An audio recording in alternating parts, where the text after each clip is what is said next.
1. Perhatikan puisi rakyat berikut ini. 1. Cari olehmu akan sahabat, yang boleh dijadikan obat. 2. Buah mangga buah kedondong, lebih manis buah rambutan, janganlah engkau berlaku sombong, semua hanya titipan Tuhan. 3. Lebih baik sering sedekah, agar berkah hidup kita.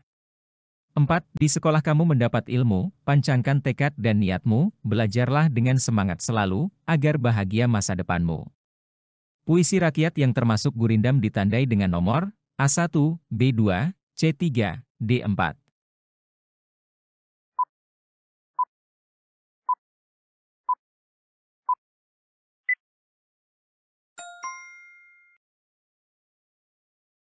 Puisi rakyat yang termasuk gurindam adalah yang memiliki pola sastra gurindam, yaitu pasangan atau rangkaian dua baris dalam satu bait.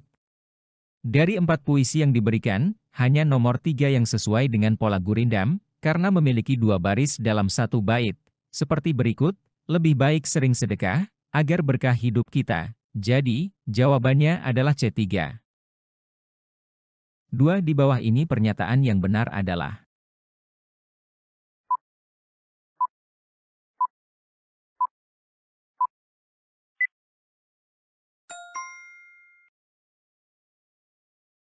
Pernyataan pantun, bersajak ABAB, larik 3-4 merupakan isi, satu bait terdiri atas 4 larik. Pernyataan syair, bersajak AA, jumlah suku kata tiap larik 8-10, larik 1-4 merupakan isi, satu bait terdiri atas 4 larik.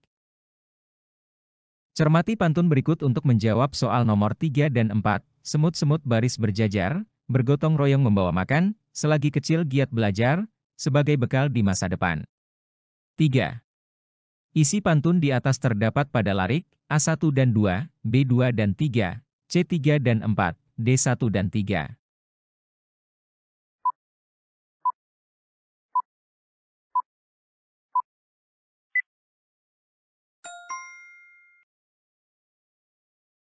Isi pantun di atas terdapat pada larik 1 dan 3, larik 1, semut-semut baris berjajar, larik 3, selagi kecil giat belajar.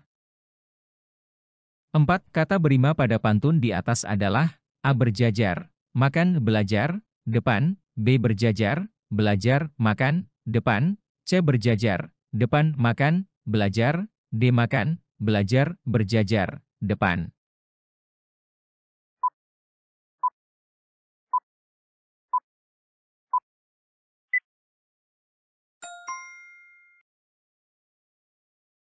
Kata berima pada pantun di atas adalah berjajar, depan, makan, belajar. Pantun tersebut memiliki pola ABAB, di mana kata yang berima terletak pada akhir baris pertama, A, dan akhir baris kedua, B. Cermati teks berikut untuk menjawab soal nomor 5 dan 6, apabila kelakuan baik berbudi, hidup menjadi indah tak akan merugi. 5. Ciri-ciri gurindam di atas adalah, A. Baris pertama berisi soal atau masalah, B. Semua larik mengandung isi, C. Setiap bait terdiri atas 4 larik, D. Sajak akhir tiap larik AA.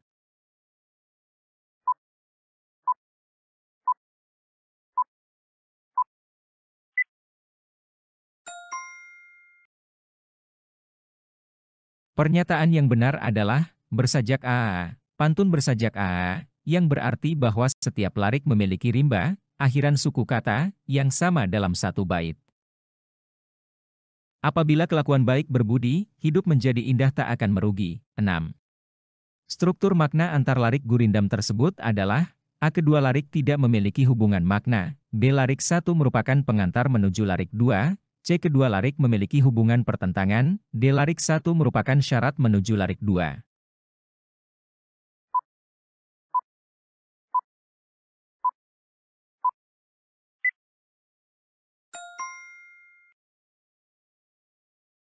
Struktur makna antar larik gurindam tersebut adalah, larik 1 merupakan pengantar menuju larik 2. Larik pertama menyajikan suatu kondisi atau premis, apabila kelakuan baik berbudi, yang kemudian diikuti oleh larik kedua yang menyajikan akibat atau konsekuensi dari kondisi tersebut, hidup menjadi indah tak akan merugi. Cermati teks berikut untuk menjawab pertanyaan soal nomor 7 dan 8, meski sudah uzur, Rahman masih gesit dan cekatan. Aktivitas lelaki ini memang sangat luar biasa.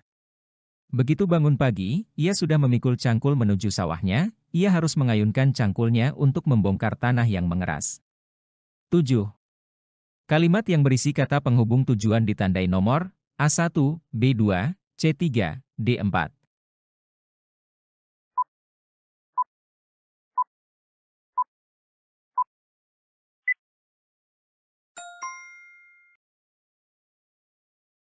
Kalimat 4 menyajikan tujuan atau maksud dari aktivitas Rahman, yaitu, ia harus mengayunkan cangkulnya untuk membongkar tanah yang mengeras. 8 kalimat tunggal pada teks tersebut adalah A1, B2, C3, D4.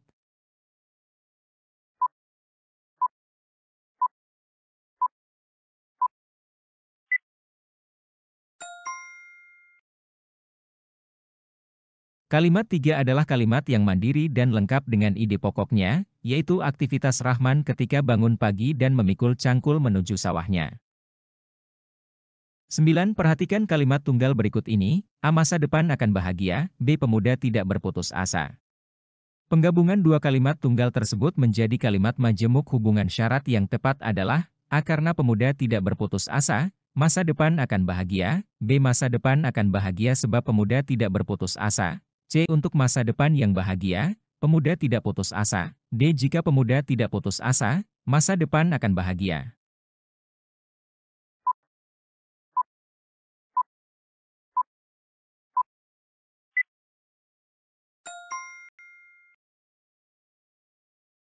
Pada kalimat ini, kata "jika" mengindikasikan hubungan syarat, di mana kebahagiaan masa depan terjadi jika pemuda tidak berputus asa.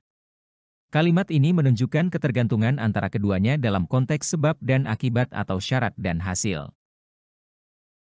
10 kalimat larangan terdapat pada kalimat, A. Alangkah indah pemandangan alam ini, B. Janganlah berprasangka buruk kepada orang lain, C. Marilah kita jaga kebersihan, D. Sebaiknya kau pikir dahulu sebelum bertindak.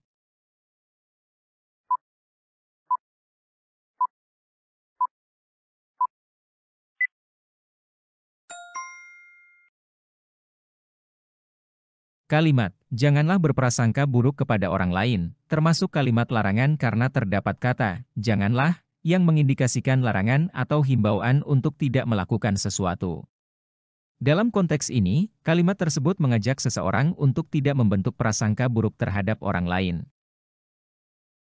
11. Berikut ini adalah bagian-bagian surat yang ada dalam surat dinas tidak ada di surat pribadi yaitu, A. Kepala surat, B. Salam pembuka, C. Tanggal penulisan surat, D. Identitas penulis surat.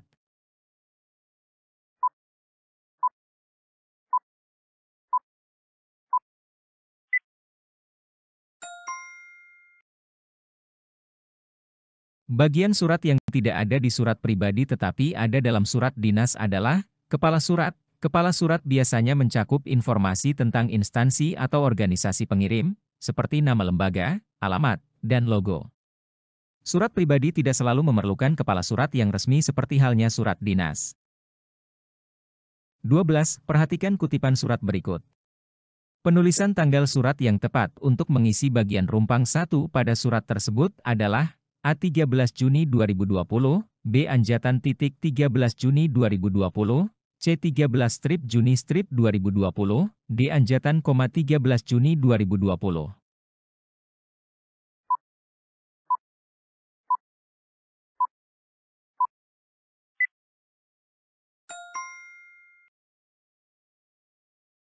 Penulisan tanggal surat yang tepat untuk mengisi bagian rumpang 1 pada surat tersebut adalah Anjatan, 13 Juni 2020.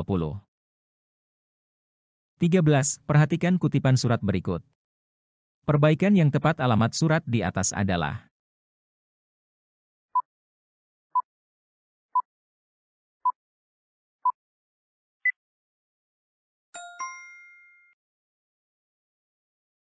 Perbaikan yang tepat untuk alamat surat di atas adalah kepada ITH Ibu Wali Kelas 7C SMP Negeri 3 Haurgeulis.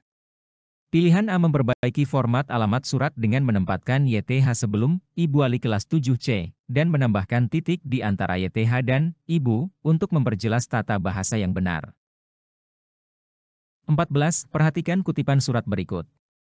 Pernyataan yang tepat untuk melengkapi paragraf penutup surat resmi di atas adalah, A. Demikian surat undangan ini kami sampaikan, atas kehadirannya kami ucapkan beribu-ribu terima kasih. B. Demikian surat undangan ini kami sampaikan, atas kehadiran saudara, kami ucapkan beribu-ribu terima kasih. C. Demikian surat undangan ini kami sampaikan, atas kehadiran Bapak, kami ucapkan terima kasih. D. Demikian surat undangan ini kami sampaikan, atas kehadiran Anda, kami ucapkan terima kasih.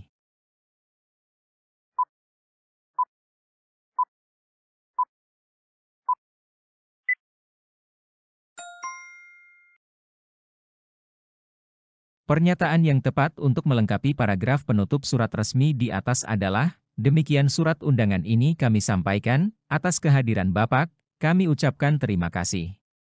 Dalam surat resmi, penggunaan bahasa yang sopan dan formal lebih diutamakan. Dalam konteks ini, menggunakan Bapak sebagai bentuk penghormatan kepada penerima undangan adalah lebih tepat. 15 aspek penting dalam sebuah teks surat dibagi dua, yaitu A. Tesis dan argumentasi, B. Argumentasi dan opini, C. Kumulatif dan perspektif, D. Perspektif dan akumulatif.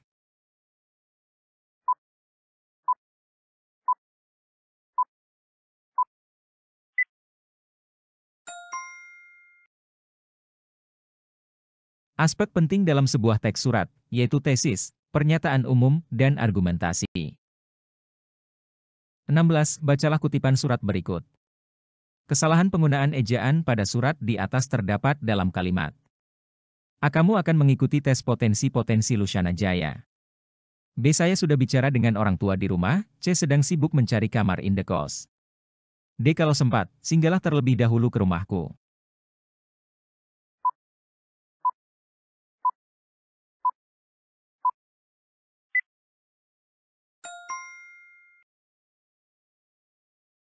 Kesalahan penggunaan ejaan pada surat di atas terdapat dalam kalimat, saya sudah bicara dengan orang tua di rumah.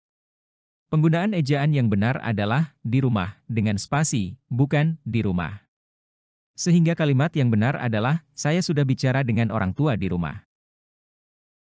Perhatikan kutipan surat berikut untuk menjawab soal nomor 17-18. 17.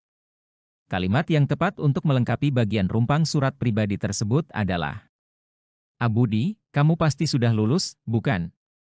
Jadi, kita ketemu, B. Bersama surat ini aku beritahukan sesuatu kepadamu. C. Bagaimana kabarmu?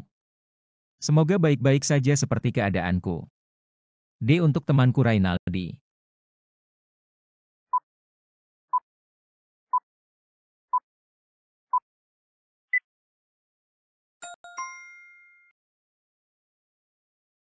Kalimat yang tepat untuk melengkapi bagian rumpang surat pribadi tersebut adalah, bagaimana kabarmu? Semoga baik-baik saja seperti keadaanku. Kalimat ini akan membuat kelanjutan surat menjadi lebih alami dan ramah, serta menunjukkan perhatian terhadap kabar Ray.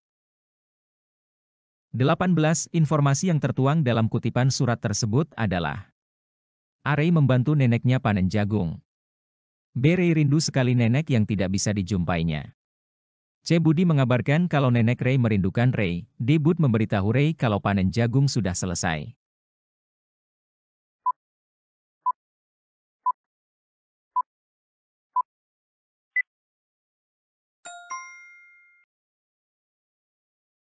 Informasi yang tertuang dalam kutipan surat tersebut adalah, Budi mengabarkan kalau nenek Ray merindukan Ray.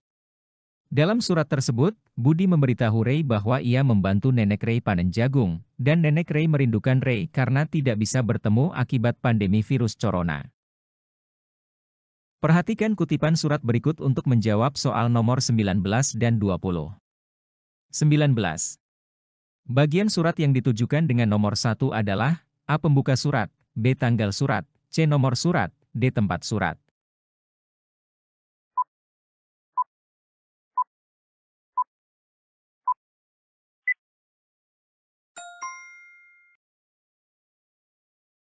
Bagian surat yang ditujukan dengan nomor 2 adalah A. Salam pembuka, B. Bagian pembuka, C. Perihal surat, D. Tujuan surat.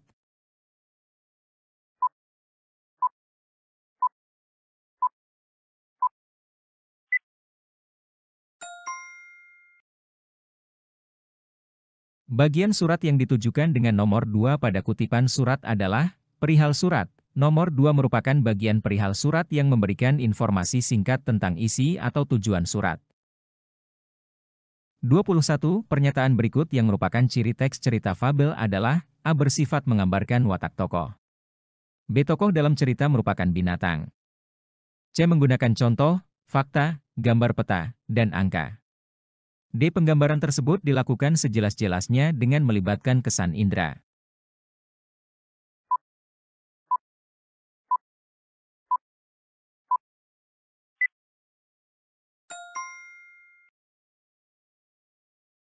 Ciri khas teks cerita fabel adalah penggunaan tokoh-tokoh yang berupa binatang, dan pembelajaran moral atau pesan yang terkandung di dalamnya. Oleh karena itu, pilihan yang tepat adalah tokoh dalam cerita merupakan binatang.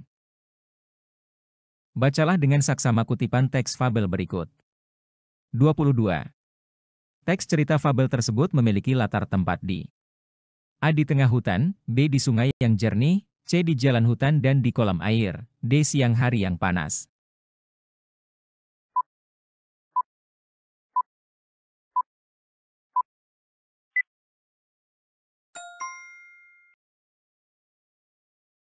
Berdasarkan kutipan teks fabel yang diberikan, latar tempat dalam cerita tersebut terletak di jalan hutan dan di kolam air. Ini dapat dilihat dari deskripsi bahwa Kancil berjalan-jalan mencari air, baris 4, dan melihat kolam dengan air yang sangat jernih, baris 5. Jadi, latar tempatnya mencakup jalan di hutan dan kolam air. Bacalah dengan saksama kutipan teks fabel berikut. 23. Latar pada teks cerita fabel dibagi menjadi 3, yaitu A. Latar suasana, latar tempat, dan latar waktu, B. Latar suasana, latar lokasi, dan latar waktu, C. Latar suasana, latar tempat, dan latar sifat, D. Latar tempat, latar lokasi, dan latar waktu.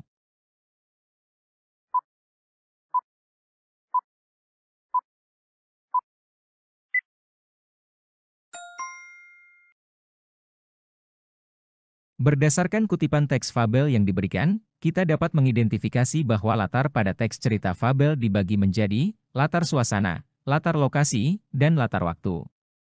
Latar suasana dapat dilihat dari deskripsi suasana terik di hutan pada siang hari, baris 1, 2, latar lokasi muncul dari tempat tinggal si Kancil dan binatang lainnya di hutan, baris 2, dan latar waktu tergambar dari penjelasan bahwa peristiwa terjadi pada siang hari, baris 1. Bacalah dengan saksama kutipan teks fabel berikut. 24. Pengertian tokoh pada teks cerita fabel adalah A. Pemegang peran dalam sebuah cerita, B. Pemegang suasana dalam sebuah cerita, C. Pemegang lokasi dalam sebuah cerita, D. Binatang-binatang pada sebuah cerita.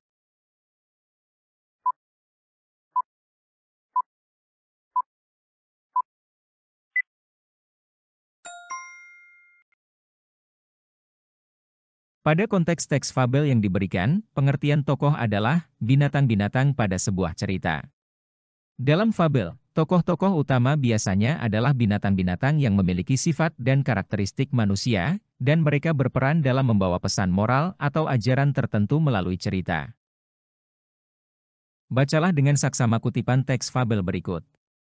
25. Jenis cerita fabel berdasarkan watak dan latar adalah A. Fabel alami dan fabel dengan koda, B. Fabel alami dan fabel adaptasi, C. Fabel dengan koda dan fabel tanpa koda, D. Fabel adaptasi dan fabel tanpa koda.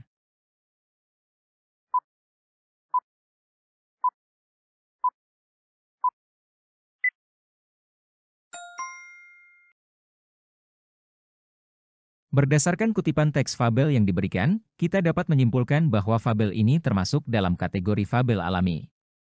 Fabel alami adalah jenis fabel yang memiliki tokoh-tokoh hewan dan latar belakang alam, seperti hutan, sungai, atau kolam, yang merupakan tempat tinggal para tokoh dalam cerita. Oleh karena itu, jawaban yang tepat untuk pertanyaan ini adalah fabel alami dan fabel adaptasi.